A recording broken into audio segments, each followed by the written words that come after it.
안녕하세요. 진격의 아재입니다.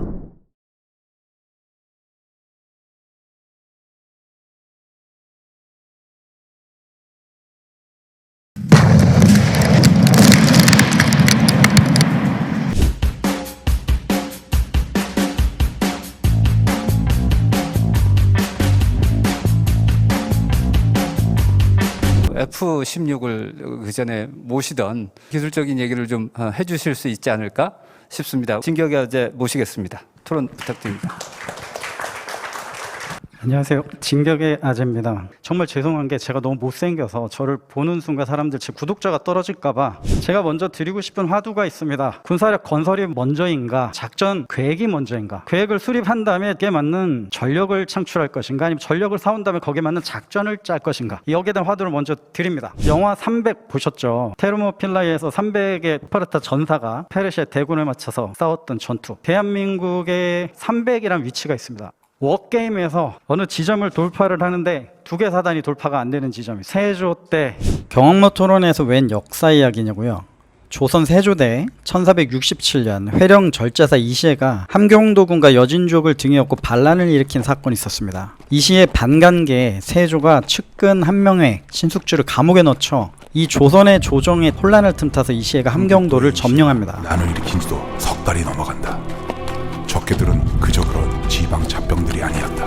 뒤늦게 사실을 파악한 조선군 약 5만이 이시해 2,000명과 접전을 벌이지만 뚫지 못한 곳이 있었습니다. 진족들과의 실전으로 다져진 경험은 우리의 간담을 서늘하게 만들었다. 고려시대는 귀문관으로 불렸고 조선시대는 병목이란 지역, 지금 함경도의 김책시 부근. 그런데 20세기에도 비슷한 일이 일어납니다. 미국의 워게임에 두 개 사단을 투입했는데 두 개 대대도 안 되는 수비 병력을 뚫지 못하는 그런 지역이 있었어요. 이 지역을 뚫지 못하는 조선군, 말령 근처죠. 말령의 배후로 상륙작전을 수행해서 적의 허를 뚫고 남이 장군의 부대가 적의 삼첩 방패진을 뚫어서 전투에 승리하게 되는데, 고려시대 윤관 장군이 여진족 토벌 시 이 지역을 돌아 두만강으로 상륙작전을 하는 지역이기도 했습니다.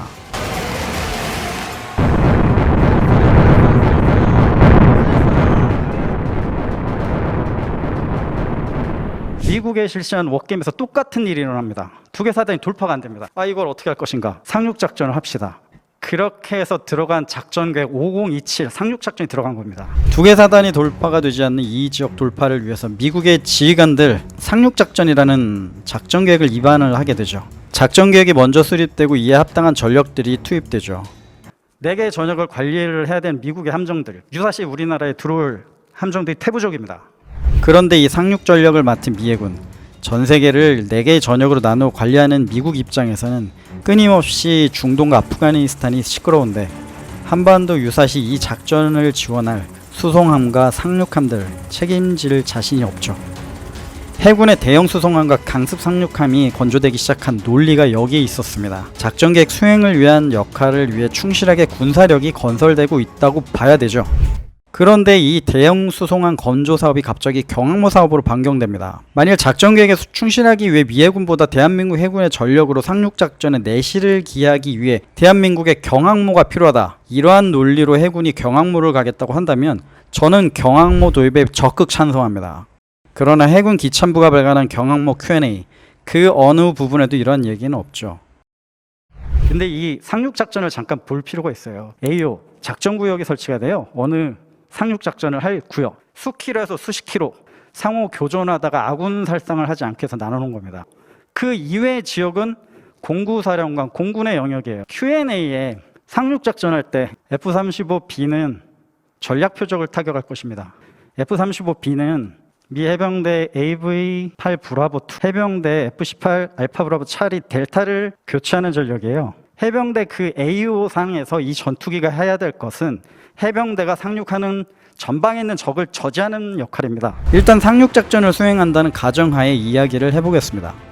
상륙작전 수행 시기는 일단 방어작전을 수행하고 적의 공격이 격퇴된 이후입니다.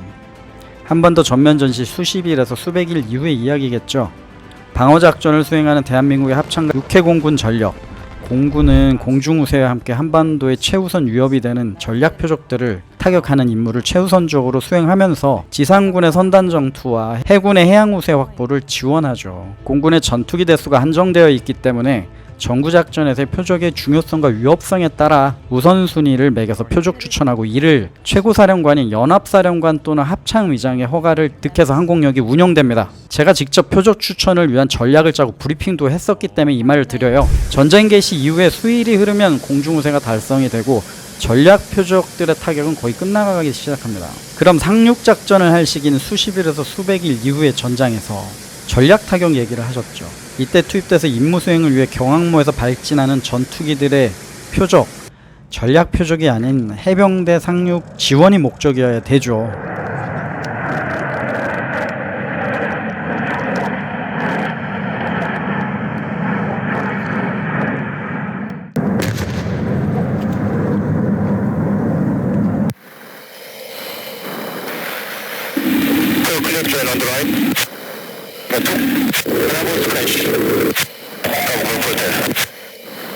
솔직히도 F-35가 1000파운드 폭탄 2발밖에 안 들어가죠. 근데 한국 공군의 탄약은 2000파운드 폭탄하고 500파운드밖에 안 씁니다. 1000파운드 무장을 이것 때문에 다시 사온다면 배보다 배꼽이 더 커지는 얘기 되죠. 왜 500파운드와 2000파운드를 쓰느냐? 표적 정보대대란 부대가 있습니다. 표적의 성질을 분석하고 가장 효과적인 무장으로 타격하기 위해 1년 365일 표적 분석만 하는 정보부대죠. 적의 지소를 지수, 숫자로 환산하면 0.85 뭐 이렇게 계산을 해봅니다. 2000파운드 제이담 한 발에 파괴력 점수 0.44. 그럼 표적 파괴를 위해서는 2000파운드 제이담 두 발 0.88 가능하죠. 표적 지수가 효과 지수가 표적 지수보다 높아야 타격이 되는 겁니다. 이런 식으로 공군의 무장이 전략 표적마다 적용이 돼요. 그런데 500파운드밖에 달지 못하는 F-35B 제이담 한 발의 표적 효과 지수 0.22 이거 4발이면 0.88 근데 일단 2발밖에 못 달죠. 그리고 500파운드 한 발에 0.22라고 해도 4발이 모두 0.3이 못 넘는 경우가 있어요. 왜냐하면 관통 효과가 떨어지기 때문이죠. 지하 깊은 갱도 진지로 구성된 전략 표적 500파운드 폭탄 여기까지 써도 들어가지도 않습니다. 이런 거를 공군이 전략 표적에 하고 있는데 함부로 얘기해서는 안 될 것 같아요. 적이 봤을 때 한국형 항공모함의 효과 지수는 얼마일까요?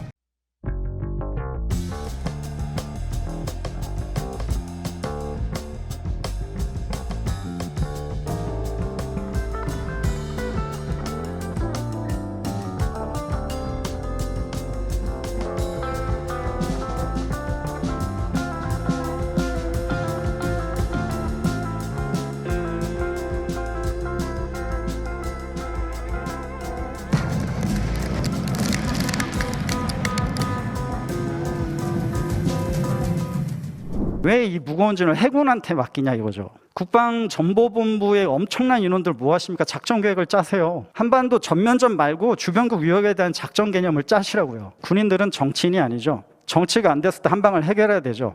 정치가 어떻더라도 군은 준비를 해야 됩니다. 작전 계획까지는 안 되더라도 그럼 개념 계획 그것도 안 되면 기본 지휘권은 어떻게 돼 거기 있으면 어떻게 대응하고 공군은 뭘 준비하고 해군은 뭘 준비하라는 요무령까지 만들어 놔야죠. 합참에서 도와줘야죠. 국방부에서 도와줘야죠. 제 말씀은 경항모 반대가 아니라 그렇게 위협으로 상정한 주변국에 어떤 전략으로 어떤 작전으로 대응할 것인지 먼저 설정하고 가자는 것이죠. 군사력과는 거리가 먼 싱가포르 얘기를 한번 해보겠습니다. 싱가포르 공군은 창이 국제공항에 주둔하죠. 중국 및 인도네시아의 근거리 위협 그리고 말레이시아로부터 전력 공급을 받는 싱가포르 주변국의 일격에 싱가포르의 공군뿐만 아니라 군사력 자체가 무너질 것으로 주변국에서 보고 있어요. 그런데 이 싱가포르 공군 일부가 알래스카에 주둔합니다.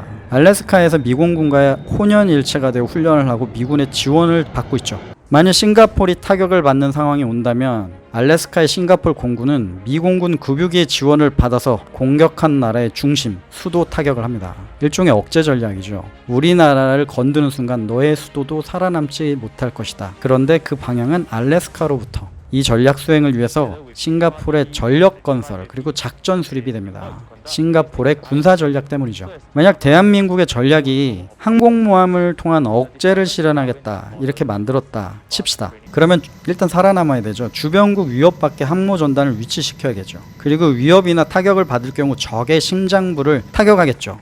이런 전략을 수립했다면 태평양에 떠 있다가 수십일, 수백일 이상의 작전이 가능해야 되고 적의 수중 및 수상 세력의 위협을 방어해야 되고 그 정도의 화력이 있어야겠죠. 전력이. 탑재 항공기를 통해서 적의 심장부를 타격하겠다. 이런 작전 개념이 나오면 항모 작전, 항모 전단의 방향이 달라지겠죠. 경항모로 될까요? 중항모, 대형항모, 그리고 호위함 전력 건설에 박차를 가야겠죠. 그리고 주변에 우방국의 지원도 받아야 됩니다. 보급도 받아야 되는데 국가적으로 정치적으로 친밀한 관계를 유지해야겠죠. 연합작전과 훈련도 해야 되고 적에 대응할 작전 개념이 나와야 항모의 역할과 작전 수행 방안이 수립되고 그래야 어떠한 항공모함이 필요한지 그 다음에 설계가 나오겠죠. 그런데 먼저 설계된 세계의 한국형 경항모 모델 여기에는 어떤 전략이 녹아있는지 궁금합니다. 국가가 전략을 선택하고 그 전략을 수행하기 위한 전력이 건설되는 것이죠. 우리는 유사시에 어떠한 능력을 갖는다.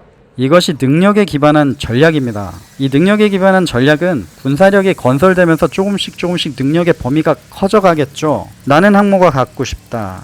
일단 경항모를 만들어보자. 그리고 생각해보자. 이런 안일한 생각에 경종을 울리고 싶을 뿐입니다.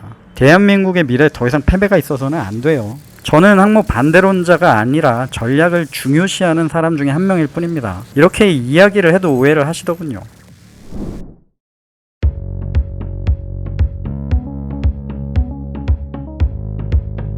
오늘 저는 여기까지 진격했습니다. 육맨님의 격려와 응원 항상 감사드립니다. 오늘도 좋은 하루 되세요. 안녕.